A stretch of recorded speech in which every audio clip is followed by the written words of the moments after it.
со вас, Валентин Николовски. Почитувани гледачи, добро вечер, вечерен преглед на најважните вести и теми на денот. 49 лица се офатени во акција на основното јавно обвинителство за гонење организиран криминал и корупција и МВР под сомнение дека со лажни дијагнози овозможувале користење финансиска помош за туѓа нега на лице и користење на инвалидски пензии. Неофицијално претреси се вршеле на скопските клиники и тоа на клиниките за неврологија и психијатрија, но и во болниците во Тетово и во Велес. Освен лекари, во случајот се офатени и адвокат, вешто лице, како и вработени во државни институции. Под раководство на јавен обвинител од ОЈО-ГОК, МВР денеска спроведува координирана акција на повеќе локации низ државата.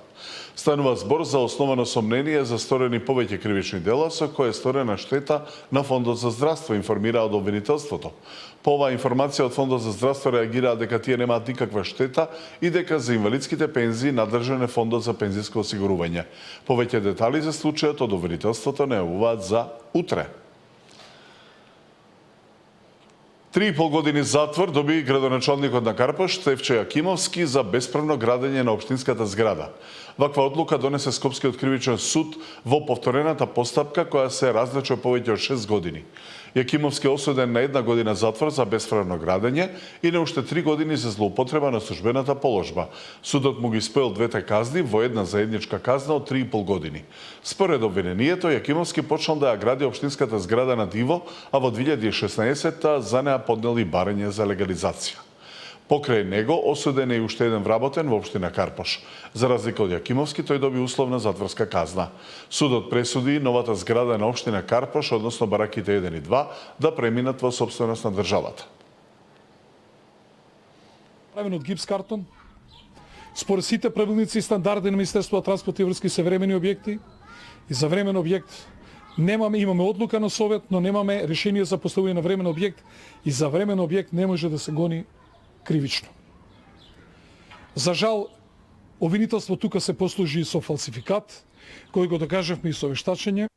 Значи, криминал, корупција, било што ни случајно не станува за збор.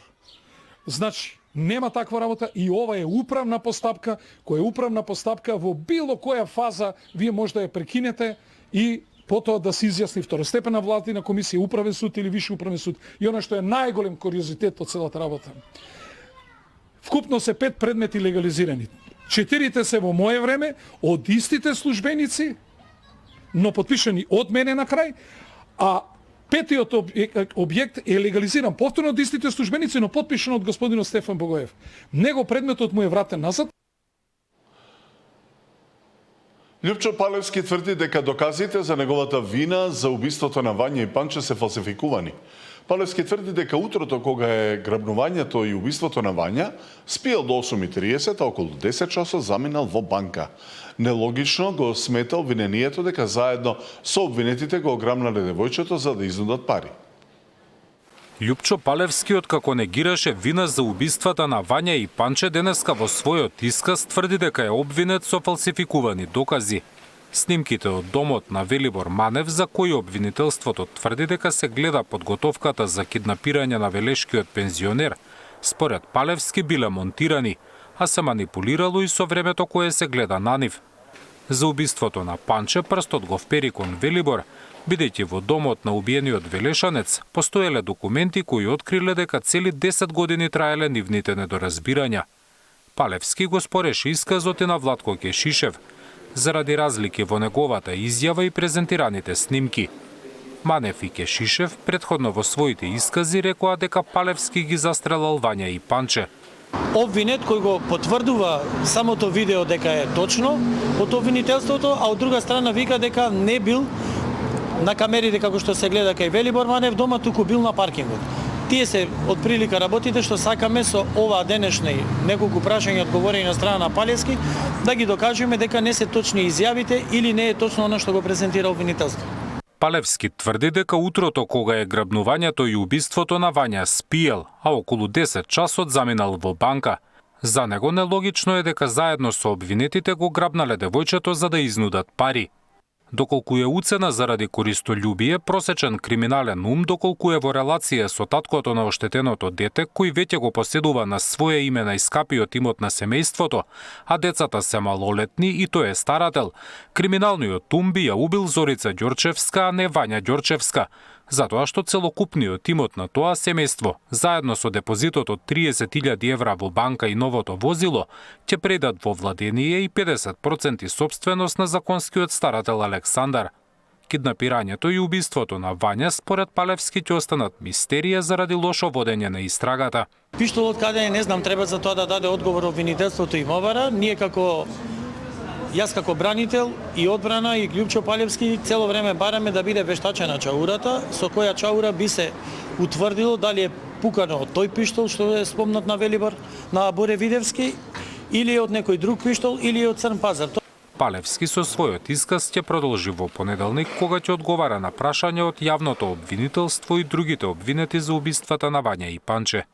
Зоран Јаневски, Сител телевизија. И со ДУИ и во влада нештима. Вице-премиерот Меджити повторно го повика Таравари да одлучи како ќе действува. Иако вели владата е стабилна, најголем проблем останува Таравари. Дали ќе биде исклучена од владата, ќе биде јасно по средбата со премиерот Мицкоски по првомајските празници. Без многу детали, средбата Мицкоски Таравари ја потврди и владината прес-служба. Таравари и вчера не се појавил на редовна владина седица, но неговиот сопартиец Фетаи бил таму. Од Алијанса тврдат остануваат во владата и соработката продолжува. Тука е проблемот до господинот Таравари и мислам дека ние одлучивме дека влен ќе биде едно. Значи ќе се топат сите политички партии во влен, веќе тоа го барат гласачите наши.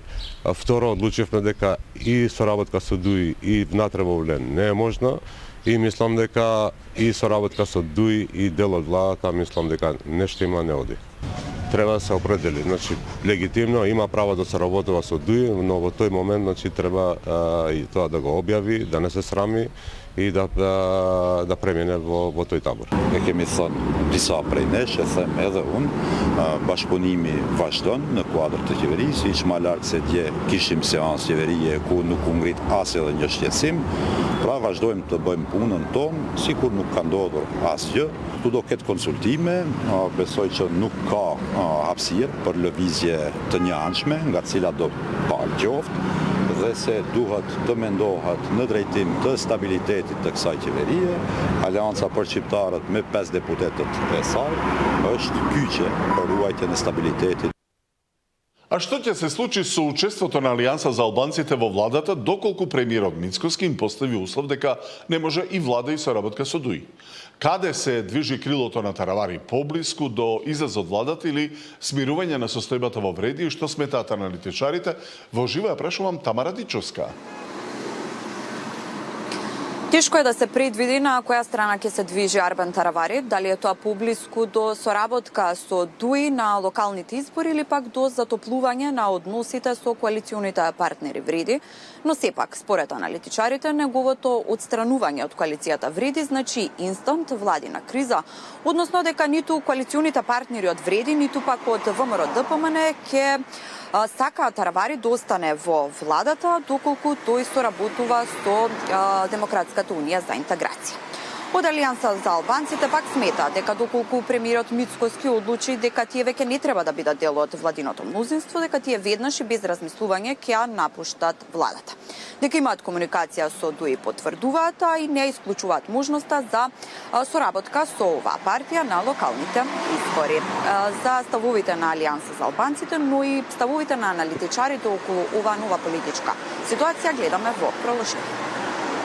Доколку Мицкоски одлучи да го отстрани Таравари од владата, тие, како Алијанса за албанците, веднаш ќе го напуштат владиното мнозинство. Комуникација со ДУИ има, но си уште стојат на ставот дека ќе одат со самостојни советнички листи на локалните избори. Но доколку е во интерес на партијата да одат со ДУИ, иако претходно изјавува дека Демократската унија за интеграција е рак рана на општеството, не ја исклучуваат можноста за соработка на локалните избори.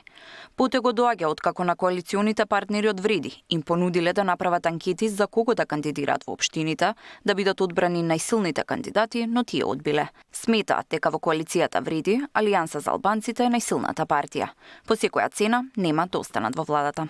За војнина, ако немаме договор ние во оквир на влен, Ако ние, еве, за советнички листи ќе одиме сами, така? Така, и за градоначалнички кандидати, ние нормално ќе го гледаме интересот на партијата. Каков ќе биде интерес? Ние ќе ги направиме калкулациите. Случува и дуи. Димаше Таравари една порака, значи тој рече ќе одам со бусулата на народот, фактички на граѓаните, така? И тоа е факт. Значи ќе го видиме, ќе го имаме пред интересот на граѓаните и се разбира интересот на партијата. Ќе направиме и калкулации, се разбира. Дури да е соработка со дуи, тоа сакам да го расчистам. Било која соработка кој што ние ќе констатираме дека е во интерес на Алијанса за албанците и во интерес на гласачите на Алијанса за албанците, значи е отворена се разбира. Во првиот момент кога Мицковски ќе даде сигнал дека место на Алијанса за албанците не е во владата, ние веднаш ќе излеземе. Значи првиот момент. Според аналитичарите, нејасна е логиката на Таравари за овој путек, но смета дека доколку ја напушти коалицијата вреди, за него ќе нема место во владата. За предвремени парламентарни избори шансите се многу мали. Комплицирана и нејасна е во моментот политичката логика на Армен Таравари за овој потек. Мислам дека или ќе треба да почекаме тој дополнително да го објасни, или неговите идни политички потези ќе ги објаснат мотивите позади овој. Мислам дека не разјаснува се уште секоја му е целата политичка стратегија и мислам дека тоа допрва ќе го гледаме на настапот за локални избори, а мислам дека можеби Дуи и Таравари и уште некои можеби политички партии се надеваат дека со тоа ќе имаме и предвремени парламентарни избори. И за тоа мислам дека шансите се мали, имајќи предвид дека е се уште рано во мандатот за Мицковски да направи предвремени парламентарни избори. Таравари и Мицковски ќе се сретнат на почетокот на мај, каде ќе бидат разјаснети позициите и во владата, и во коалицијата. Тамара Дичевска, Сител телевизија. Тамара, колку пратеници има Алијансата на Таравари, дали може нивното напуштање на владата да го наруши комодитетот на владачкото мнозинство? Не, комодитетот на владеачкото мнозинство не би можел да се наруши со оглед на тоа што тоа брои 72 пратеници, од кои само 5 се на Алијанса за албанците. Тие сепак, како што каже пратеникот Хајл Снопче, делуваат како дел од владеачкото мнозинство во парламентот, но сепак дали тие ќе настапат како самостојна пратеничка група понатаму во собранието ќе се знае по разговорите кои што ќе ги имаат Мицковски и Таравари на почетокот на мај, тогаш ќе се знаат позициите како што кажав и во владата, и во коалицијата, но и во собранието. Да, Тамара Дичевска со анализата за однесувањето на Алијанса за албанците на Армен Таравари. Ако сакаме во Европската Унија, мора да го урнеме корумпираниот систем. Дебатата посветена на реформската агенда, премиерот Мицковски ја посвети на проблемите во правосудството и недостатокот на правда, кои ги посочи како најголеми проблеми и пречки за развојот на државата. Реформската агенда ја поддржува и Шведска, но без транспарентност и без примена на законите, граѓаните нема да ги почувствуваат промените. Институциите кои треба да се борат против корупцијата, обвинителството и судството често пати се неми, неефикасни или пак под политичко влијание. Реформите во правосудниот сектор се наитни. Без нив, сите други реформи се безвредни. Нема европско општество ако обвинителот бира по кого ќе отвори предмет, а по кого ќе премолчи. Судот носи пресуди по избор на политички центри, а не по устав и закон. Граѓанинот ја губи довербата дека ќе добие правда. Реформите што ги спроведуваме за периодот 2024-2027 година се дел од една поголема слика. Тие не се наменети само за исполнување на барањата на Европската комисија, тие се наменети за секој граѓанин кој сака подобра едукација, ефикасна администрација, чист воздух, фер правда и вреден труд. Молам имајте на ум дека реформската агенда не се работи за усогласување само со критериумите на ЕУ. Во суштина се работи за подобрување на секојдневниот живот на граѓаните. Нуди рамка за градење на пофер, позелено и унапредено општество. Не се само 3000 вработени во културата кои не земале плата за март, туку листата на државни службеници е многу подолга, смета првиот човек на Сојузот на синдикати. Денеска пак од СОНГ побараа средба со министерот Љутков, Неделков ги повика директорите да не прифаќаат нови решенија за пресметка на платата. Вработените за жал во Министерството за економија и труд се уште не ја добиле нивната плата. вработените во државниот пазарен инспекторат кој треба да ги спроведува мерките на владата и кој треба да ги контролира нефер трговските практики и нефер трговците, исто така според моите сознанија немаат добиено плата. Вработените во делот јавното обвинителство немаат добиено плата. Вработените во водостопанство каде што имаше голем удар врз работниците да се зачленат само во друг синдикат, се уште ја немаат добиено својата плата и нема ниту изгледи кога ќе ја добијат нивната плата. И други низа институции кои за жал во јавниот сектор се уште ја немаат добиено платата. Ако не се лажам, сабајле добив информација дека дури државниот инспекторат за труд се уште нема исплатено плата на вработените. Очекувам да имаме разврска на проблемот, значи четврток и петок, доколку немаме разврска, ние како синдикат ќе преземеме активности, мерки, советот ќе се состанем. Не сакам да преюдицирам каква ќе биде одлуката, меѓутоа возможно е прво од достање на платата, второ од повторно се навраќам непочитување на закон и колективен договор, а тоа повикува на организирање на протестни штрајкови. Следното издание на вестите во 23 часот, до тогаш останете со програмата на Сител. Пријатно.